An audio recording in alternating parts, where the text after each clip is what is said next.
Hey guys, Punch here. I'm going to be showing you some dialogue of a specific character in the game Wasted. His name is Dick, and supposedly he's a mutant, but he looks just like any other human, except when you look down to his pants area, he's got his little friend with him, and you'll see who it is, like that guy. So, have fun, and hope you guys enjoy the video, and I'll see you guys all some other time. They say a problem shared is a problem halved. Or in this case, reduced by 2/3. So what's on your mind? If it's something big, don't tell us, since technically we'll be taking on the majority of the problem. I'm retired, you inconsiderate brat.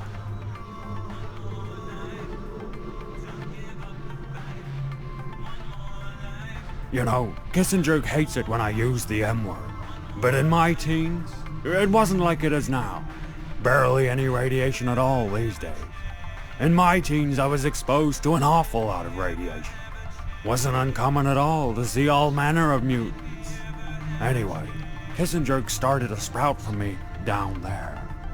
I'm not to put too fine a point on it, but I was of an age where I was about to become best friends with that area anyway. So things worked out pretty well. Some more so than others.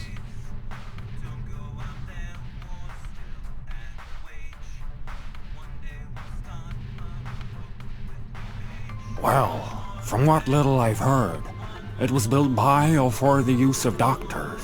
Smart fellows, to be sure, but useless eggheads to a man. The title impresses me little. When one is stripped of accolades, accomplishments, guns, vile haircuts, and whatnot. What he does then, that is the true measure of a man. Well, sorry, I seem to be striking the wrong tone for such an occasion. Some environmental contaminant, no doubt their own doing, meddling quacks, seems to have turned whoever was inside into some manner of mindless, violent beast. Now, of course, in the place and time we find ourselves in, this is not altogether unusual. However, these people, they scratch and bite. They are reduced to primitives. Quite so. Ruddy mans, the kids call them. You'll be pleased to know that they can't operate a firearm. Again, not unexpected for these lily-livered intellectual types. But the scratching and the biting and what have you. It smarts to be sure, but it's also highly infectious. Such unpleasantness is usually best dealt with from afar. I wouldn't recommend tangling with them directly. Do the American thing and shoot them indiscriminately. Or employ devious cunning.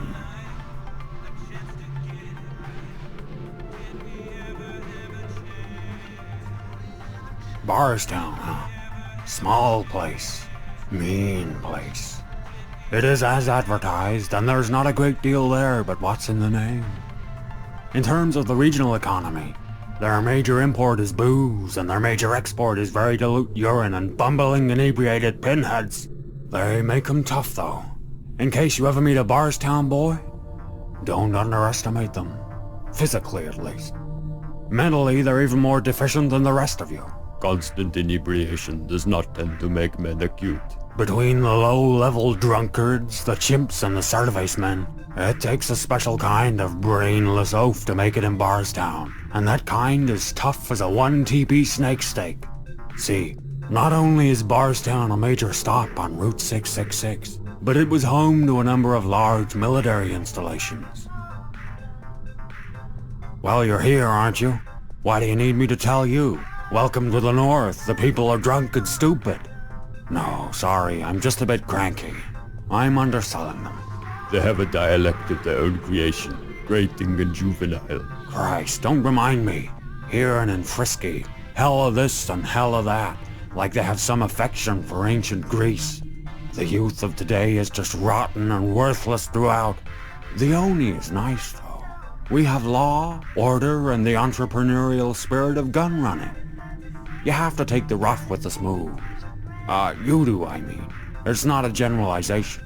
I have this great TP after all.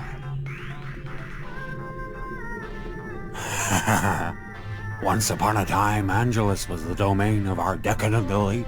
And now, what isn't barren wasteland is wall-to-wall garbage. I hope those soft commies in Squalidwood are reaching top speed in their graves, so that they eventually drill right through down to China where they belong.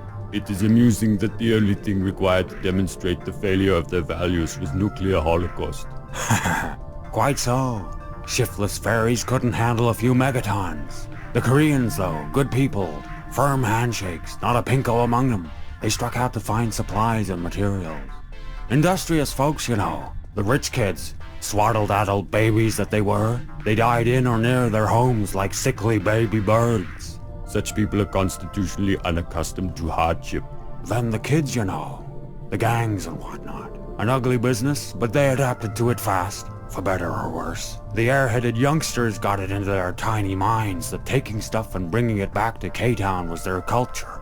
What defined them as a gang and a people. They kept on going long after anything worth taking was gone.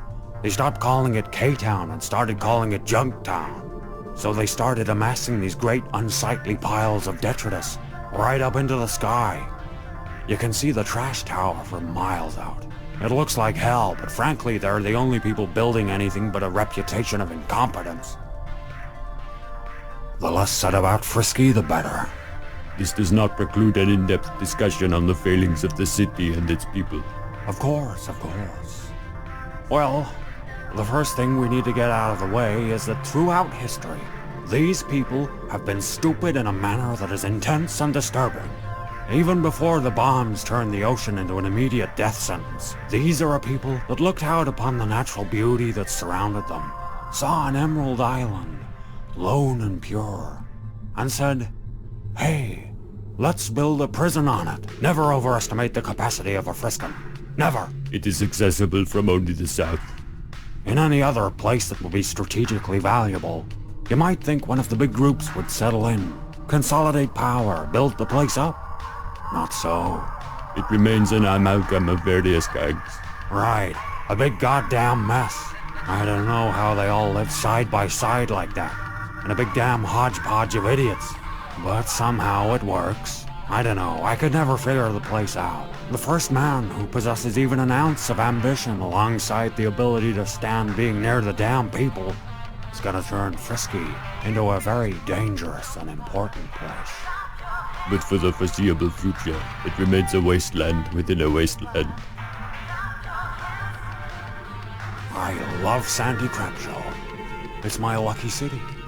You know, there's a cabal out to get me, but their claws don't extend into Sandy Crapshaw. Wonderful place, truly. The surveys men. They're a big deal there.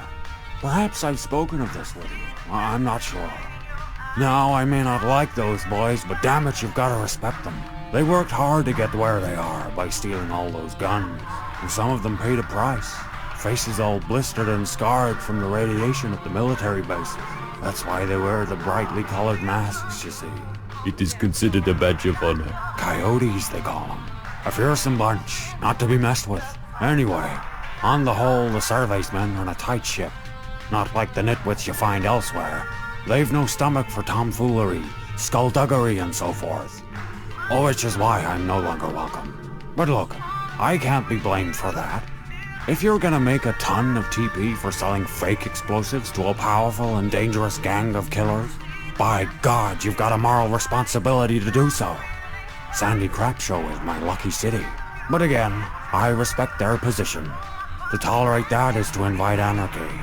And they keep the place secure, for better or worse. The East, a snake pit run by the nuclear family. They call themselves a gang, stomping around in their radiation suits. Respectable. It's just a bunch of grown men speaking Italian and kissing one another all day. You know, we don't have those suits. We can't cross the desert. Too much radiation, can't carry enough water. But we don't even get one-way trade from them. Supposedly they keep to themselves. But you go to some place like Frisky, you'll hear their accents. It's insidious. How they do it, I'm not party to. But it concerns me. You know, there's a cabal out to get me. Some say they have a great technological advantage over the Western Wastes. A bunch of bullcrap from broken-brained drunks mesmerized by neon signs. Those fancy boys wouldn't last 5 minutes here and they know it. That's why they come in secret. We know little of their intentions, but certainly they have resources. Yes, from the gambling and so on. You know, that's the one racket I wish I brought here. I would have liked some easy, sort of hands-off immorality in my retirement. Well, that's life. I'm here and they're there. They say good fences make good neighbors. But I don't trust those teepeed-up shysters. You know, there's a cabal out to get me. Jim Atomic, that slick-voiced rat. You know, the kids aren't wholly to blame. I'd say it's about 90% their fault, 3% rock, 2% roll, and the remainder is that low-bred dimwit. The radio has quickly become an integral part of daily life. He has a stranglehold on the media that must be broken or the Western wastes are going down the drain. And by God, I'm gonna fight that son of a bitch the only way I can. By complaining bitterly and hoping someone else takes up the cause. His ways and means at present remain unknown. He's under someone's protection, and someone's funding him. I just don't know who. Just stop and think what we'd be faced with if anybody with a decent head on their pelvis got control of that broadcast. Good God, there'd be no power in the world that could... I mean, imagine it. Christ.